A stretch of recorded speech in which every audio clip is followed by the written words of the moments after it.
Hello everyone. ಮುಖ್ಯ ಪ್ರಶ್ನೆ ಸಂಖ್ಯೆ 6. ಈ ಕೆಳಗಿನ ಪ್ರಶ್ನೆಗಳಿಗೆ ಅಥವಾ ಅಪೂರ್ಣ ಹೇಳಿಕೆಗಳಿಗೆ 4 ಪರ್ಯಾಯ ಉತ್ತರಗಳನ್ನು ನೀಡಲಾಗಿದೆ. ಸೂಕ್ತವಾದ ಉತ್ತರವನ್ನ ಆರಿಸಿ ಅದರ ಕ್ರಮಾಕ್ಷರದೊಡನೆ ಪೂರ್ಣ ಉತ್ತರವನ್ನು ಬರೆಯಿರಿ. ಪ್ರಶ್ನೆ ಸಂಖ್ಯೆ 13. ಇದು 1 ಅಂಕದ ಪ್ರಶ್ನೆಯಾಗಿದೆ. ಒಂದು ದ್ರಾವಣದ pH ಮೌಲ್ಯ ಹೆಚ್ಚಾದಂತೆ. pH ಮೌಲ್ಯವನ್ನ ಯಾಕೆ ಉಪಯೋಗಿಸ್ತಾರೆ? ಒಂದು ದ್ರಾವಣ ಆಮ್ಲೀಯವಾಗಿದೆಯೋ ಅಥವಾ ಪ್ರತ್ಯಾಮ್ಲೀಯವಾಗಿದೆಯೋ, ಅದರಲ್ಲಿ ಎಷ್ಟು H+ ಅಯಾನುಗಳು ಇದೆ ಅನ್ನೋದನ್ನ ಫೈಂಡ್ ಔಟ್ ಮಾಡ್ಲಿಕ್ಕೆ pH ಮೌಲ್ಯವನ್ನ ಉಪಯೋಗಿಸ್ತಾರೆ. ಈಗ pH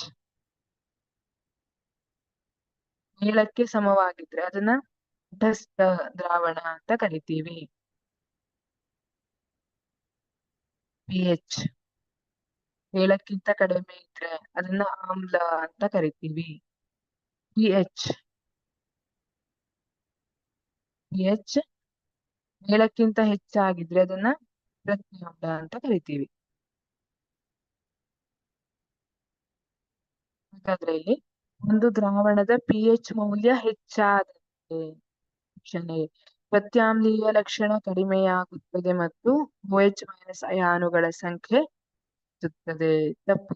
OH- ಅಯಾನ್ ಜಾಸ್ತಿ ಆದ್ರೆ ಪ್ರತ್ಯಾಮ್ಲೀಯತೆ ಕೂಡ ಜಾಸ್ತಿ ಆಗ್ಬೇಕು. ಆಪ್ಷನ್ ಬಿ, ಆಮ್ಲೀಯ ಲಕ್ಷಣ ಹೆಚ್ಚಾಗುತ್ತದೆ ಮತ್ತು H+ ಅಯಾನುಗಳ ಸಂಖ್ಯೆ ಕಡಿಮೆಯಾಗುತ್ತದೆ. ಇದು ಕೂಡ ತಪ್ಪಾದ ಉತ್ತರ. ಹೆಚ್ಚು H+ ಅಯಾನ್ ಇದ್ರೆ ಹೆಚ್ಚು ಆಮ್ಲೀಯ ಲಕ್ಷಣವನ್ನ ತೋರಿಸ್ತದೆ. ಆದ್ರೆ ಇದು ಆಮ್ಲೀಯ ಲಕ್ಷಣವನ್ನ ತೋರಿಸೋದಿಲ್ಲ. ಅದೇ ರೀತಿ ಇಲ್ಲಿ ಈ ಸೆಂಟೆನ್ಸ್ ರಾಂಗ್ ಆಗಿದೆ.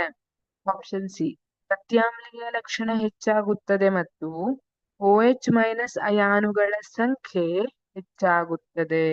ಸರಿಯಾದ ಉತ್ತರ. ಇಲ್ಲಿ ಪ್ರತ್ಯಾಮ್ಲೀಯ ಲಕ್ಷಣ ಹೆಚ್ಚಾಗ್ತದೆ ಮತ್ತೆ OH- ಅಯಾನುಗಳು ಜಾಸ್ತಿ ಆಗ್ತಾ ಹೋಗ್ತವೆ. ಆಪ್ಷನ್ ಡಿ, ಆಮ್ಲೀಯ ಲಕ್ಷಣ ಕಡಿಮೆಯಾಗುತ್ತದೆ ಮತ್ತು H+ ಅಯಾನುಗಳ ಸಂಖ್ಯೆ ಹೆಚ್ಚುತ್ತದೆ. ಆಮ್ಲೀಯ ಲಕ್ಷಣ ಕಡಿಮೆ ಆಗ್ತದೆ ಅನ್ನುವಂಥದ್ದು ಸರಿ, ಆದ್ರೆ H+ ಅಯಾನುಗಳ ಸಂಖ್ಯೆ ಹೆಚ್ಚಾಗುತ್ತದೆ ಅನ್ನುವಂಥದ್ದು ತಪ್ಪು.